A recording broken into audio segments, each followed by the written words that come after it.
दोस्तों, इंसान के साथ हो रहे अन्याय को न्याय व्यवस्था द्वारा न्याय देने की परंपरा हमेशा से चली आई है। लेकिन कुछ लोग होते हैं जो अपने साथ हुए अन्याय के बाद न्याय व्यवस्था पर भरोसा नहीं कर पाते। जो लोग कानून को हाथ में लेकर अपना बदला खुद लेते हैं, उनकी समाज में दो तरह की छवि बन जाती है।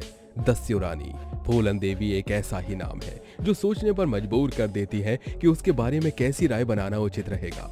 कुछ के लिए फूलन देवी सच में देवी थी, तो कुछ के लिए आज भी वो एक कुख्यात डकैत और कई लोगों की हत्यारन है।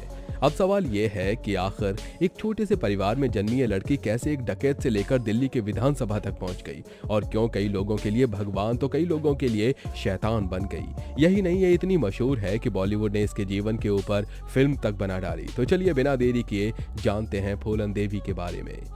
10 अगस्त 1963 यह वो दिन था जब यूपी के जालौन जिले के गांव गोरहा के मल्हा देवी दीन के घर एक मुसीबत आई। मुसीबत इसलिए क्योंकि उसके घर बेटी ने जन्म लिया था। अगर बेटा हुआ होता तो जश्न का माहौल होता। अब बेटी ने जन्म लिया था तो चिंता से मल्हा का सिर फटा जा रहा था।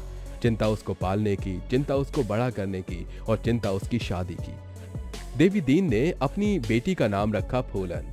शुरुआत में पिता देवी दीन को भी इस बात का अंदाजा नहीं रहा होगा कि जिस बेटी का जन्म उसके लिए खास नहीं था, उसकी मृत्यु का दिन इतना खास हो जाएगा कि पूरे देश में हड़कंप मच जाएगा। अपने माँ बाप के 6 बच्चों में फूलन दूसरे नंबर पर थी। वो बिहेवियर में बिल्कुल भी शांत नहीं थी। वो एकदम अलग थी, इतनी अलग कि सही गलत की लड़ाई के लिए वो किसी से भी भिड़ जाती थी। फूलन के पिता देवी दीन कड़ी मेहनत के बाद घर का खर्च चला पाते थे। संपत्ति के नाम पर उनके पास केवल 1 एकड़ जमीन थी। उनके पिता की मृत्यु के बाद उनका बड़ा भाई घर का मुखिया बना और अपने बेटे माया दीन के साथ मिलकर उसने देवी दीन के हिस्से की जमीन भी हड़प ली। जब फूलन को इस बात का पता लगा कि उसके चाचा ने उसकी जमीन पर कब्जा कर लिया है, तो वो उनसे भिड़ गई। कहते हैं जमीन के लिए चाचा से बात इतनी ज्यादा बिगड़ गई थी कि हाथापाई तक पहुंच गई। मामला यही नहीं सुलझा, अपने हक के लिए फूलन अपने खेत के बीचों बीच धरने पर जा बैठी। फूलन के इस उग्र स्वभाव से उनके पिता को काफी चिंता होने लगी। पिता की इसी चिंता ने फूलन की जिंदगी को एकदम से मोड़ दिया। महज 11 साल की उम्र में उनके पिता ने उनका विवाह एक अधेड़ व्यक्ति के साथ तय कर दिया। शुरुआत में फूलन ने इसका विरोध किया, फिर अपनी नियति मानकर इसे स्वीकार कर लिया। फूलन के पिता ने उसके अच्छे भविष्य को लेकर यह कठोर फैसला लिया था, किंतु सही मायने में उन्होंने फूलन को जलती हुई आग में तपने के लिए छोड़ दिया था। फूलन के ससुराल वाले ठीक नहीं थे। उसके पति का भी उसके प्रति ठीक व्यवहार नहीं था। जल्द ही ये सब फूलन की बर्दाश्त से बाहर हो गया और वो भागकर अपने घर लौट आई। उसे उम्मीद थी कि उसके अपने लोग उसकी मदद करेंगे, लेकिन हुआ उल्टा। फूलन मासूम थी, लेकिन उसके दुश्मन बहुत ही शातिर थे।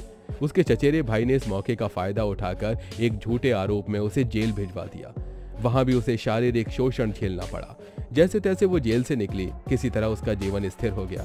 इसके लिए पिता ने कोशिश करके उसे दोबारा से उसके पति के घर भेज दिया, लेकिन उनका व्यवहार फूलन के प्रति नहीं बदला और उसे मजबूरन दोबारा ससुराल छोड़ना पड़ा। परिस्थितियों से तंग आकर फूलन एक ऐसे रास्ते पर निकल पड़ी जहां से दोबारा लौट पाना संभव नहीं था। 20 साल की उम्र में फूलन को अगवा कर उसका बलात्कार किया गया। इससे पहले शादी के नाम पर भी वो कई साल इसी पीड़ा को झेलती आ रही थी। पुलिस की मदद लेने का अंजाम वो पहले ही भुगत चुकी थी, सो इस बार उसने हथियार उठाने का फैसला कर लिया।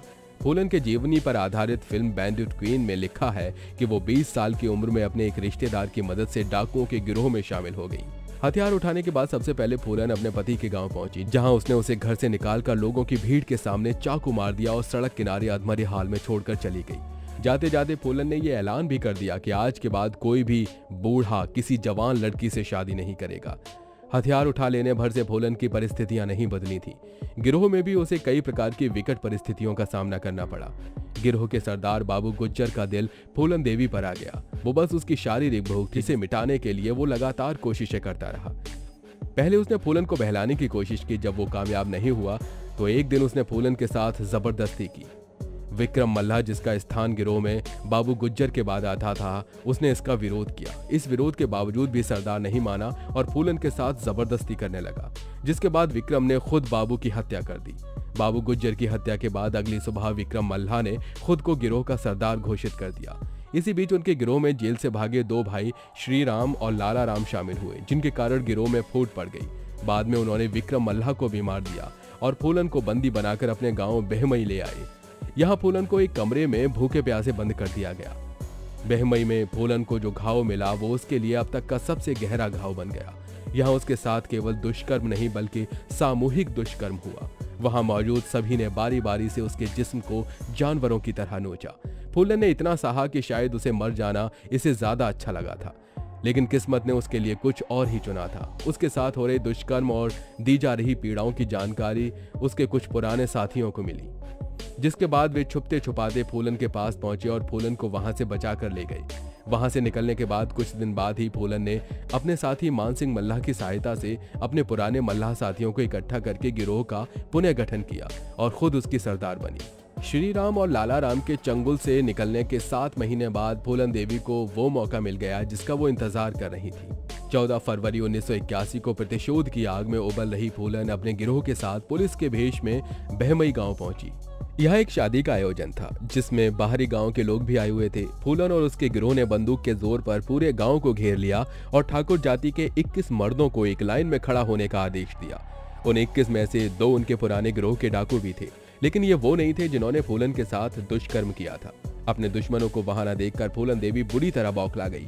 उस घटना के चश्मदीद और उन 21 लोगों में एकमात्र जीवित बचे चंदर सिंह, जिन्होंने बाद में बीबीसी को बताया था। फूलन ने सबसे पहले पूछा कि लाला राम कहाँ। उसके मन मुताबिक जवाब न मिलने के बाद उसने सभी को बैठने के लिए कहा, फिर खड़े होने के लिए।